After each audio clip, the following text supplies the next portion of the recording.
गुर्दे के काम करने की जो सलाहियत है वो अगर बहुत कम है तो फिर ऐसे लोगों को बेर अवॉइड करना चाहिए। और अगर बहुत ज़्यादा क्रेविंग है तो आप एक खा सकते हैं। किसी भी चीज़ की देखें अगर वो कुदरती चीज़ है तो उसकी मुकम्मल ममानियत नहीं होती है। फाइबर का जो कंटेंट है यानी कि उसमें रेशा बहुत ज़्यादा होता है। इसके अलावा बेर के अंदर जो है वो सबसे अच्छी बात ये है, इसके जो फ़ायदे हैं वो ये है कि इसके अंदर विटामिन सी की मिकदार बहुत अच्छी होती है।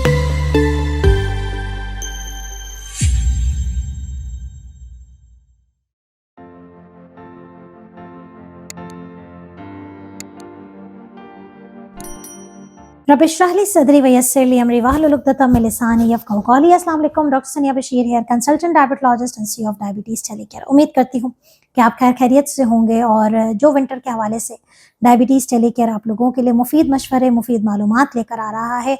एक बात मैं हमेशा कहती हूँ कि सोशल मीडिया पे वैसे बहुत सारी इन्फॉर्मेशन होती है, लेकिन हमेशा उस पर रिलाय करें जो ऑथेंटिक हो। ऑथेंटिक से मुराद ये है कि जो जैसे कि हम एज अ डॉक्टर आपको इन्फॉर्मेशन प्रोवाइड कर रहे होते हैं तो हमारी कोशिश होती है कि हम अपनी तमाम जो प्रैक्टिस हम लोग कर रहे होते हैं, जो रिसर्च बेस होती है, जो एविडेंस बेस्ड बातें होती हैं, हम उनको आप तक पहुंचाएं। तो खुदारा नॉन ऑथेंटिक सोर्स से जो है वो परहेज़ करें। आज की जो वीडियो है वो बेसिकली सर्दियों के हवाले से ही है और सर्दियों में एक बहुत ही ज़बरदस्त किस्म का फ्रूट जो है वो आता है और जिसे हम सब इंडिया और पाकिस्तान में बेर के नाम से जानते हैं। तो शुगर के पेशेंट्स जो हैं वो बेर का इस्तेमाल कर सकते हैं या नहीं, क्या इसके फ़ायदे हैं, क्या इसके नुकसानात हैं, कितना खाना चाहिए, कितनी इसमें मिठास है, शुगर के पेशेंट्स के साथ अगर ब्लड प्रेशर है, कोलेस्ट्रॉल है तो क्या ये बेर फ़ायदेमंद है या नहीं है, इस वीडियो को अंत ज़रूर देखिएगा।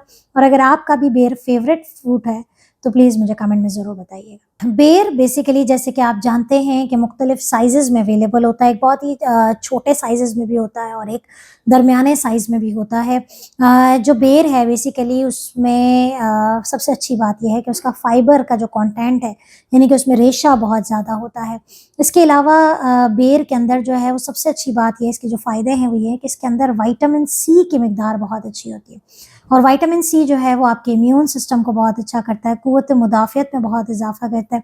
इसके अंदर एंटीऑक्सीडेंट्स होते हैं, इसके अंदर विटामिन्स होते हैं, इसके अंदर मिनरल्स होते हैं। उन तमाम फ्रूट्स की तरह जो अल्लाह ताला की नेमत के तौर पे हमारे सामने आते हैं, तो बेर का भी ये फ़ायदा मौजूद है। लेकिन बेर का ख़ास तौर पे डायबिटिक पेशेंट्स के लिए यह है कि वो ग्लूकोज़ की जो रेगुलेशन है, उसके जो लेवल्स है उसको कंट्रोल करता है। कैसे? इंसुलिन के काम करने की सलाहियत को बेहतर करके। इसके अलावा इसका जो ग्लाइसेमिक इंडेक्स है वो बहुत कम होता है और इसकी हाई फाइबर की वजह से इसके अंदर जो शुगर बढ़ाने की जो सलाहियत है वो बहुत कम है। इसीलिए बेर को सुइटेबल फ्रूट समझा जाता है शुगर के पेशेंट्स के लिए। कितना खाना चाहिए? एक टाइम पे तकरीबन 4 से 5 दरमियानी साइज़ के बेर जो है वो आप इस्तेमाल कर सकते हैं, जो कि इक्विवेलेंट होते हैं 15 ग्राम कार्ब के। अगर मैं आपको इसका वज़न बताऊँ, 50 ग्राम जो बेर होते हैं वो आप आराम से एक टाइम पे एज़ अ स्नैक आप खा सकते हैं, जो कि 15 ग्राम कार्ब के इक्विवेलेंट होते हैं। यूजुअली इसको as a fruit, as a whole form में खाया जाता है, तो आप इसको इस्तेमाल कर सकते हैं। इसके अंदर पोटेशियम की मिकदार ज़्यादा होने की वजह से वो तमाम लोग जो कि किडनी पेशेंट्स हैं, गुर्दे के मरीज़ हैं, जिनका ईजीएफआर कम होता है और उनके शुगर जो गुर्दे के काम करने की जो सलाहियत है वो अगर बहुत कम है तो फिर ऐसे लोगों को बेर अवॉइड करना चाहिए। और अगर बहुत ज़्यादा क्रेविंग है तो आप एक खा सकते हैं। किसी भी चीज़ की देखें अगर वो कुदरती चीज़ है तो उसकी मुकम्मल ममानियत नहीं होती है। तो ये तमाम चीज़ें हैं और इसको फॉलो करें और इस फ्रूट को एंजॉय करें, विंटर को एंजॉय करें, लेकिन चीज़ों को समझ के और मुकम्मल आगाही के साथ। अपना बहुत ख्याल रखिएगा, दुआ में याद रखिएगा। अल्लाह हाफ़िज़।